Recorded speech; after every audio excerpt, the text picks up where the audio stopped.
కామారెడ్డి ప్రభుత్వ ఆసుపత్రిలో నీటి సమస్య ఏర్పడింది.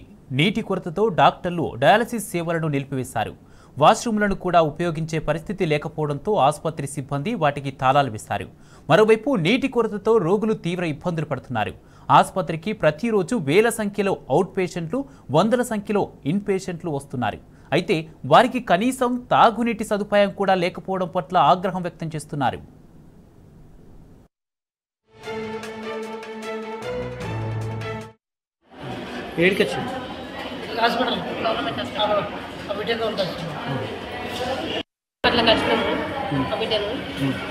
బాత్రూమ్లలో నీళ్ళు లేవు, తాగేందుకు నీళ్ళు లేవు, బయట నుంచి తీసుకొస్తాం.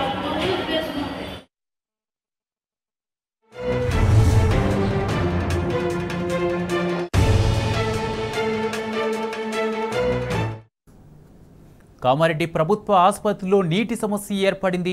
నీటి కొరతతో డాక్టర్లు డయాలసిస్ సేవలను నిలిపివేశారు. వాష్రూమ్లను కూడా ఉపయోగించే పరిస్థితి లేకపోవడంతో ఆసుపత్రి సిబ్బంది వాటికి కూడా తాళాలు వేశారు. ఇదే అంశానికి సంబంధించి పూర్తి అప్డేట్స్ మా ప్రతినిధి రవీందర్ అందజేస్తారు. రవీందర్, కామారెడ్డి ఆసుపత్రిలో నీటికి కటకట రోగుల అవస్థలు చూస్తున్నాం. దీనికి సంబంధించి వైద్యులు ఏమంటున్నారు, అక్కడ అలాగే పేషెంట్స్ ఏమని చెప్తున్నారు?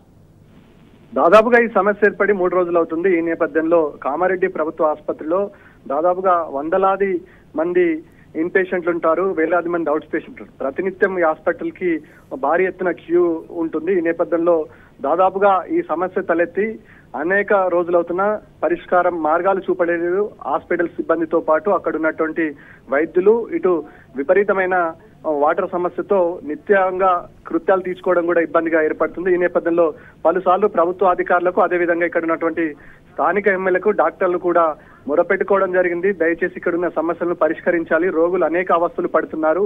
ఈ నేపథ్యంలో సమస్యను పరిష్కరిస్తే కొద్ది మేరకు రోగులకు ఉపశమనం కలిగే ఆస్కారం ఉంటుంది. ప్రతినిత్యం ఇక్కడ గతంలో 28 బెడ్ డయాలసిస్ బెడ్లను కూడా ఏర్పాటు చేయడం జరిగింది. సుదూర ప్రాంతాల నుంచి వచ్చి ఇక్కడ డయాలసిస్ పొందడం జరుగుతుంది. ఈ నేపథ్యంలో వాటర్ కొరత ఉన్న నేపథ్యంలో డయాలసిస్ ని కూడా పూర్తి స్థాయిలో వైద్యులు నిలిపివేయడం జరిగింది. పక్కనున్నటువంటి జగిత్యాలు, అదేవిధంగా మెట్పల్లి పరిసర ప్రాంతాల నుంచి ఇక్కడ డయాలసిస్ సేవలు పొందేందుకు పెద్ద ఎత్తున రోగులు వస్తుంటారు. ఈ నేపథ్యంలో రాజన్న సిరిసిల్ల జిల్లాకు వెళ్లి డయాలసిస్ చేసుకోవాల్సిన పరిస్థితి కూడా ఏర్పడుతుంది. ఈ నేపథ్యంలో ప్రభుత్వ యంత్రాంగం, అదేవిధంగా ఇక్కడ ఉన్నటువంటి ఆసుపత్రి సిబ్బంది ఈ వాటర్ సదుపాయం కల్పించడంలో పూర్తి స్థాయిలో విఫలమయ్యారని చెప్పవచ్చు. దాదాపుగా 3 రోజులు గడుస్తున్న రోగులు, సుదూర ప్రాంతం నుంచి వచ్చే రోగులకు అక్కడ వాష్రూమ్ లో కూడా వాష్రూమ్ వెళ్లే పరిస్థితి లేదు. ఈ నేపథ్యంలో అక్కడ వాటర్ కొరత విపరీతంగా ఉన్న నేపథ్యంలో పూర్తి స్థాయిలో అక్కడ వెళ్లకుండా వాష్రూమ్ లకు తాళాలు వేసిన సందర్భం కూడా స్పష్టంగా కనబడుతుంది. రోగులు మారుమూల ప్రాంతాల నుంచి వచ్చిన రోగులు తీవ్ర స్థాయిలో ఇబ్బంది పడుతున్నారు. ఈ నేపథ్యంలో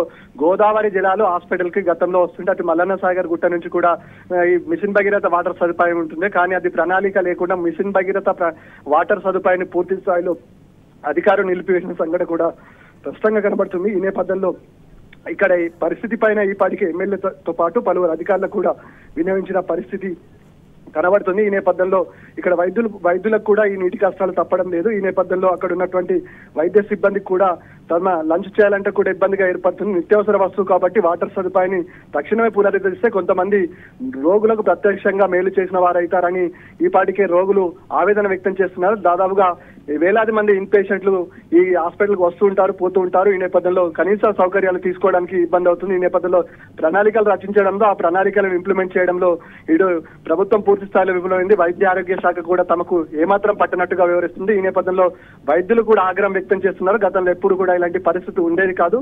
దాదాపుగా ఆసుపత్రులు గత ముఖ్యమంత్రి కేసీఆర్ హయాంలో ఒక 2 బోర్లతో పాటు పక్కనున్నటువంటి మల్లన్నగుట్ట సాగర్ తో పాటు మిషన్ భగీరథ జలాలు, అటు గోదావరి జలాలు, 2 జలాలు ఉపయోగించుకోవడానికి ఆస్కారం ఉంటుంది. కానీ ఈ నేపథ్యంలో అటు మల్లన్నగుట్ట నుంచి వచ్చే మిషన్ భగీరథ నీళ్లు దాటు ప్రణాళిక లేక ప్యాకేజ్ 2020 వాడుకోలేక వాళ్ళు సరైన దృష్టి ప్రజలకు అందించే సదుపాయం లేక వాళ్ళ ఇబ్బందులు ఎదుర్కొంటున్నామని ప్రజలే బహిరంగంగా చెబుతున్న సందర్భం కూడా స్పష్టంగా కనబడుతుంది. ఏది ఏమైనప్పటికీ రోగులు అనే వారు వచ్చిన వారికి కనీస సదుపాయమైనటువంటి వాటర్ సదుపాయం లేకపోవడం చర్చనీయ అంశంగా మారింది. ఇప్పటికైనా అటు వైద్యాధికారులు, ఇటు స్థానిక ఎమ్మెల్యేతో పాటు జిల్లా యంత్రాంగం కూడా స్పష్టమైన ప్రణాళికలు రచించి సాధారణ రోగులకు వైద్యం అందిస్తే కొంత మేరకు ఉపశమనం కలిగించినట్టు, ముఖ్యంగా డయాలిసిస్ పేషెంట్లకు కనీస సౌకర్యమైనటువంటి మొదటి సౌకర్యంగా ఉంటుంది. వారికి డయాలిసిస్ పూర్తి స్థాయిలో నిలిచిపోయింది. పక్కనున్నటువంటి రాజన్న సిరిసిల్ల జిల్లాకి వెళ్లి సాధారణ రోగులు ట్రీట్మెంట్ చేసుకోవాల్సిన పరిస్థితి ఉంటుంది. ఈ నేపథ్యంలో రోగులు అయితే తీవ్ర స్థాయిలో ఆగ్రహం వ్యక్తం చేస్తున్నారు. ఇప్పుడైతే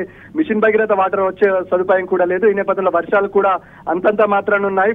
భూగర్భ జలాలు కూడా పూర్తి స్థాయిలో నిండిపోయిన నేపథ్యంలో అక్కడ బోర్లు వేసిన పడే పరిస్థితి లేదు. పక్కా ప్రణాళిక రచించి ఇక్కడ దాదాపు సుదూర ప్రాంతంలో అగ్రికల్చర్ పరిసర ప్రాంతంలో బోర్లు వేయించి అక్కడ నుంచి పైప్ లైన్ల ద్వారా నీటిని అందిస్తే తప్ప కామారెడ్డి ప్రభుత్వ ఆసుపత్రికి ఈ సమస్య తీరే పరిస్థితి లేదని ప్రజలు అంటున్నారు. ఈ నేపథ్యంలో స్థానిక ఎమ్మెల్యేతో పాటు మున్సిపల్ అధికారులు తక్షణమే స్పందించి జిల్లా కలెక్టర్ జోక్యం చేసుకుంటే తప్ప సమస్య పరిష్కారం అయ్యే ఆస్కారం లేదని చెప్తున్నారు Kumar. Right, thank you Ravinder.